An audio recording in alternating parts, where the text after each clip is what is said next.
severe thunderstorm warning for eastern St. Mary's County in southern Maryland, eastern Calvert's County in southern Maryland until 3:30 p.m. At 2:48 p.m., severe thunderstorms were detected along the line extending from 6 miles northeast of Breezy Point to Hollywood to 11 miles west of St. George Island, and were moving northeast at 45 miles per hour.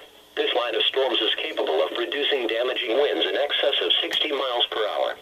Locations impacted include St. Leonard Creek, Flag Harbor, St. George Island, Cuckoo Creek, Calvert Cliffs, Town Creek, St. Inigo's Creek, St. Mary City, St. Mary's River, Chesapeake Ranch Estates. This is a dangerous line of storms. If you are in its path, move indoors to a sturdy building and stay away from windows. When it is safe to do so, report severe weather to local law enforcement or to the National Weather Service. Although this line of storms is not producing much lightning, it is still dangerous. Prepare immediately for damaging wind gusts. Move indoors to a sturdy building and stay away from windows.